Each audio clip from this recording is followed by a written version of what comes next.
الحمد لله رب العالمين والصلاة والسلام على سيد الأبرار والمرسلين. السلام علیکم ورحمۃ اللہ تعالی وبرکاتہ. سامعین و ناظرین، میں آپ کی خدمت میں آپ کا میزبان مفتی محمد مظاہر الحق مرکزی پھر آج ایک اہم موضوع پر کچھ لب کشائی کے لیے آپ کو روبرو ہوا ہوں، کیونکہ یہ ماہ رجب المرجب چل رہا ہے اور اسی مناسبت سے میں نے سمجھا کہ اس ماہ رجب المرجب کے اندر اسی ماہ کی 27ویں شب کو پیارے آقا جناب محمد رسول اللہ صلی اللہ تعالی علیہ وسلم کو اللہ رب العزت نے اپنے قرب خاص میں بلا کر معراج سے نوازا. سب سے پہلے میں قرآن پاک کی 15ویں پارے کی ایک آیت مقدسہ کو آپ کے سامنے میں تلاوت کرتا ہوں. اعوذ باللہ من الشیطان الرجیم. بسم اللہ الرحمن الرحیم. سبحان الذي أسرى بعبده ليلا من المسجد الحرام إلى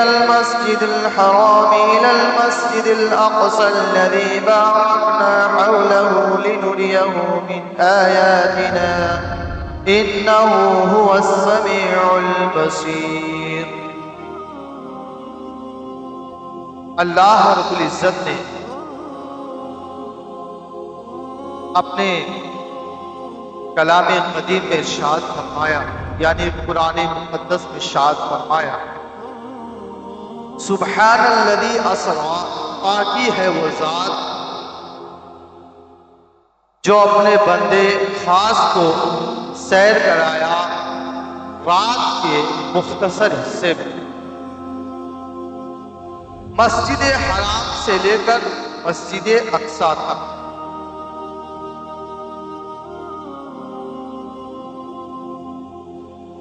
جس کے ارد گرد ہم نے برکتیں رکھی،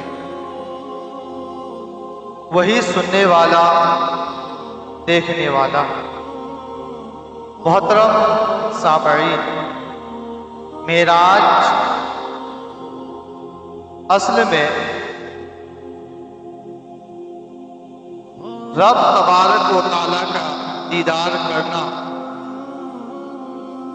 حضور پاک صلی اللہ تعالی علیہ وسلم کا عرش پر جانا اور آپ صلی اللہ تعالی علیہ وسلم رب تبارک و تعالیٰ کا دیدار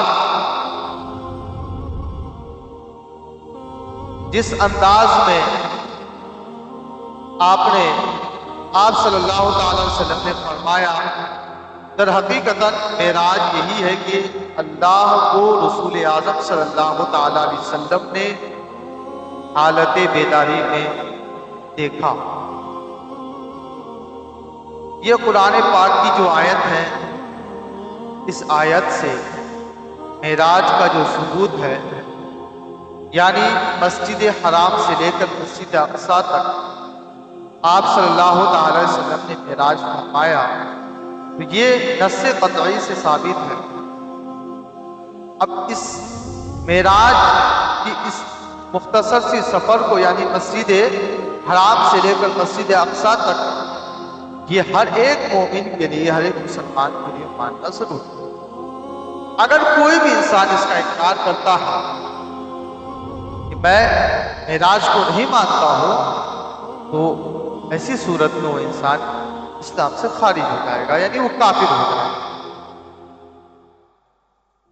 اب مسجد اقصی سے لے کر 7 آسمانوں تک جانا، 7 آسمان سے لامکا، اور اس سے بھی آگے جا کر اللہ نے جو اپنے حبیب کو معراج عطا فرمایا، اس معراج کو ماننا یہ حدیث شریف سے ثابت ہے۔ کئی ساری احادیث ہے جو معراج کے متعلق ہے، آسمانی معراج کے متعلق ہے۔ پہلے آپ کو میں بتاتا چلوں کہ معراج کی 3 قسم۔ ایک ہے معراج بشری، دوسرا ہے معراج ملکی، تیسرا ہے معراج حقی۔ معراج بشری یہ ہے کہ آپ صلی اللہ تعالی علیہ وسلم مسجد حرام سے مسجد اقصی تک کا سفر فرمایا۔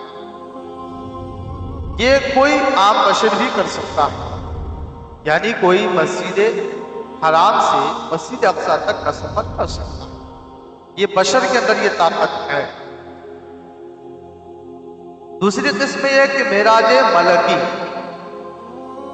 معراج ملکی آسمانوں پر جانا، آسمانوں پر کوئی عام انسان کی رسائی نہیں ہے، کوئی نہیں پہنچ سکتا، نہیں جا سکتا۔ وہ جماعت فرشتہ یعنی فرشتوں کی جماعت ہے، ملائکہ کی جماعت ہے جو جا سکتی ہے۔ تو فرشتے آسمان پر جاتے ہیں، تو حضرت جبرائیل علیہ السلام کے ساتھ آسمان پر آپ صلی اللہ علیہ وسلم تشریف لے گئے، تو اس کو معراج ملکی کہتے ہیں۔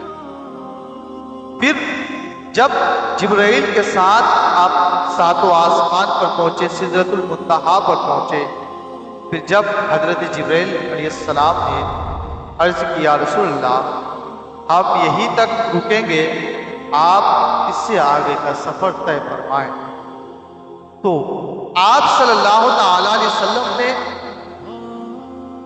سدرۃ المنتہا سے آگے جو سفر فرمایا اس کو معراج حقی کہتے ہیں۔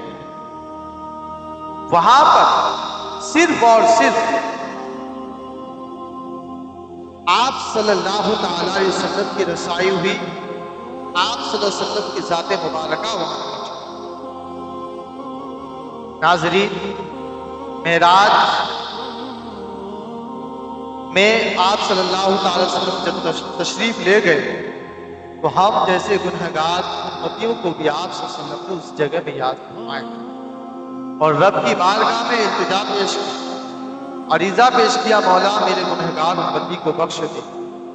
اور اللہ رب العزت نے نماز کا تحفہ دے کر اپنے حبیب کو روئے زمین پر بھیجا، اور ساتھ ہی ساتھ اتحیات جو ہم اور آپ نماز میں اتحیات کو پڑھتے ہیں، یہ بھی اتحیات کا تحفہ آپ صلی اللہ تعالی وسلم کو معراج میں ملا۔ اب اس اتحیات کے تعلق سے ایک بات آپ کو ضرور بتاؤں کہ اتحیات نماز کے اندر پڑھنا واجب ہے، اگر کوئی انسان نہ پڑھے تو اس کی نماز مکمل نہیں ہوتی۔ اور اتحیات کے متعلق علماء فرماتے ہیں کہ ایک واو کو اگر کسی نے بھی چھوڑ دیا تو اتحیات مکمل نہیں ہے۔ تو اتحیات یعنی تشہد اس کو مکمل طور سے یاد کرنے کی کوشش کریں اور اپنی نماز کو درست کریں۔ اللہ کے پیارے نبی صلی اللہ علیہ وسلم نے ارشاد فرمایا الصلاۃ معراج المومنین، اس سے پاک ہے کہ نماز مومنوں کی معراج ہے۔ تو جب بندہ نماز میں ہوتا ہے تو اللہ تعالیٰ کو دیکھتا ہے۔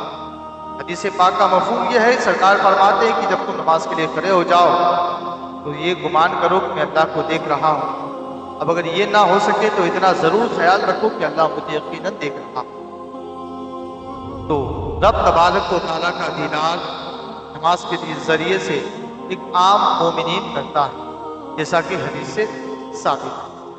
تو معراج کا واقعہ بہت ہی طویل اور بڑا واقعہ ہے، جو انشاءاللہ تعالی پھر کبھی ہم کو ٹائم ملے گا انشاءاللہ تعالی تو آپ کے روبرو ہوں گے اور معراج کے متعلق اہم گفتگو کریں گے۔ لیکن کچھ پوائنٹ میں آپ کے سامنے میں رکھنا چاہتا ہوں۔ کچھ لوگوں کا ماننا ہے کہ معراج آپ صلی اللہ علیہ وسلم کو جو ہوئی وہ معراج جسمانی نہیں بلکہ معراج روحی، یعنی آپ صلی اللہ علیہ وسلم نے جو معراج فرمایا خواب میں، عالم بیداری میں نہیں بلکہ خواب میں آپ کو معراج۔ تو میں ایک بات آپ کو قرآن کے حوالے سے پیش کروں کہ سبحان الذی اسری بعبدہ میں جو عبد کا لفظ اللہ رب العزت نے ارشاد فرمایا، تو عبد کا ڈکشنری میں لغت میں معنی ہوتا ہے بندہ، اور دوسرا معنی ہوتا ہے غلام۔ تو یہاں عبد کا جو معنی ہے بندہ، عبد ہونا ایک الگ چیز ہے، عبد ہی ہونا ایک الگ چیز ہے۔ عبد ہی اپنے خاص بندے، اور عبد تمام کے تمام بندے اللہ کے عبد میں شمار ہے، اور عبد ہی کے خاص بندے، اسی خاص میں سے مصطفیٰ کریم صلی اللہ تعالیٰ علیہ وسلم۔ تو عبد کا اطلاق غلام پر ہوتا ہے، اور غلام روح مع الجسد یعنی جسم اور روح کے اجتماع کا نام غلام ہے۔ مرا ہوا انسان ہو اس کو کوئی نہیں کہہ سکتی کہ یہ عبد ہے، اس کو نہیں کہا جا سکتا، یا روح کو نہیں کہا جا سکتا ہے عبد۔ تو مانا ہوا کہ عبد کا اطلاق روح اور جسم دونوں کے ساتھ ہے۔ تو اس آیت مبارکہ سے ثابت ہے کہ آپ صلی اللہ علیہ وسلم جب معراج میں تشریف لے گئے، روح اور مال جسد کے ساتھ تشریف لے گئے۔